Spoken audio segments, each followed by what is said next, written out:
Media మిత్రులకు నమస్కారం. సోదరులు చెప్పినట్టు నిన్న తుకారాం గారు ఇచ్చినటువంటి గౌరవ హైకోర్టులో వచ్చినటువంటి జడ్జిమెంట్ మేము అందరం స్వాగతిస్తున్నాం. అయితే ఆ జడ్జిమెంట్లో వాళ్ళు కొన్ని కీలకమైన అబ్జర్వేషన్స్ చేయడం జరిగింది. ఎవరు పడితే వాళ్ళు సంబంధం లేని వ్యక్తులు వచ్చి ఫిర్యాదు చేసినంత మాత్రాన పోలీస్ డిపార్ట్మెంట్ అత్యుత్సాహంతో రేవంత్ రెడ్డి ప్రభుత్వానికి తొత్తుల్లాగా పనిచేసుకుంటా కేసులు అడ్డగోలుగా ఫైల్ చేస్తే అది కరెక్ట్ కాదు అని ఒక అబ్జర్వేషన్.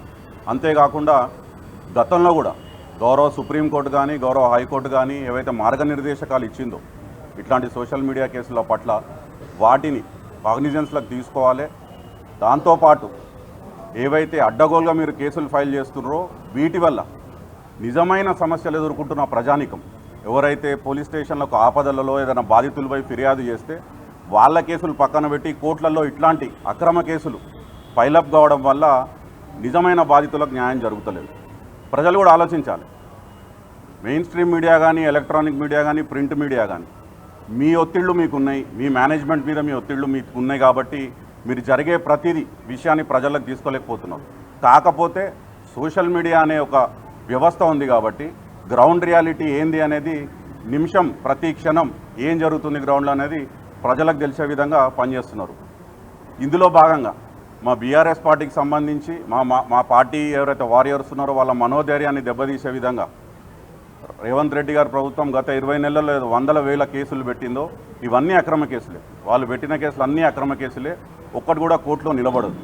వారు ఏదైనా పైశాచిక ఆనందం పొందితే తాత్కాలికంగా పొందిండొచ్చు, కానీ దీని ద్వారా మా మనోధైర్యాన్ని, మా పార్టీ నిబద్ధతను, మా వారియర్స్ యొక్క శ్రమని మీరైతే తగ్గించే ప్రయత్నం చేయలేరు. ముఖ్యంగా మేము మా లీగల్ సెల్కి ధన్యవాదాలు చెప్పదలుచుకున్నాం. గౌరవ కేసీఆర్ గారు పెద్దలు వారి ఆలోచననే ఈ లీగల్ సెల్. ఎప్పుడైతే మనం ప్రతిపక్షంలోకి పోయినామో ఇట్లాంటివి అవసరం పడతాయి, ఒక పటిష్టమైన లీగల్ సెల్ ఉండాలని చెప్పి ఆనాడు కేసీఆర్ గారు 10 కోట్లు వెచ్చించి మా లీగల్ సెల్ టీంకి అన్ని విధాలుగా కేవలం బీఆర్ఎస్ పార్టీ కార్యకర్తలకే కాదు ప్రజానికానికి కూడా ఎటువంటి సమస్య వచ్చినా ఎటువంటి బాధ కలిగినా ఈ తెలంగాణ భవన్ జనతా గ్యారేజ్గా మారిందనేది గత 20 నెలల్లో ప్రజలందరూ చూస్తున్నారు. అది హైడ్రా బాధితులు కావచ్చు, లగచర్ల బాధితులు కావచ్చు, ఇంకెవరైనా కావచ్చు, ఎవరన్నా ఇక్కడ రావచ్చు. మా లీగల్ సెల్ వారికి సమయం కేటాయిస్తున్నారు, వాళ్ళ బాధలు వింటున్నారు, వాళ్ళ ఫిర్యాదులు తీసుకుంటున్నారు. న్యాయస్థానాల్లో బాధితులకు న్యాయం జరిగే విధంగా వాళ్ళు కొట్లాడుతున్నారు. ఈ వ్యవస్థను పర్యవేక్షిస్తున్నటువంటి మా కార్యనిర్వాహక అధ్యక్షులు కేటీఆర్ గారికి కూడా ప్రత్యేక ధన్యవాదాలు తెలుపుకుంటూ ఈ రాబోయే రోజుల్లో ఇప్పటికీ మీరు చేసినటువంటి దృష్టి మరలించే ప్రయత్నాలు ఏవైతే కేసుల ద్వారా భయపెట్టే ప్రయత్నం చేసిరో దానికి చెల్లుబాటు అయిపోయింది.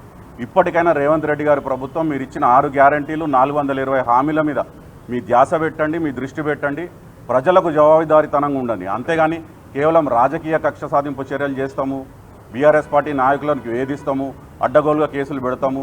మా నాయకులను ఆల్రెడీ చేస్తున్నారు. మీరు కాళేశ్వరం కమిషన్ అని, ఫార్ములా ఈ కేసు అని రకరకాలుగా వేధించే ప్రయత్నం చేస్తున్నారు. కానీ ఎక్కడ కూడా ఎవరు కూడా తగ్గే ప్రసక్తి లేదు. క్షేత్రస్థాయిలో మేమందరం పనిచేస్తాము, ప్రజల పక్షాన ఉంటాము. ప్రజా సమస్యలపైన ఎప్పటికప్పుడు ఈ ప్రభుత్వాన్ని ఎండగడతాము, బట్టలు ఎడదేసి ప్రజల ముందు నిలబెడతాం. Thank you.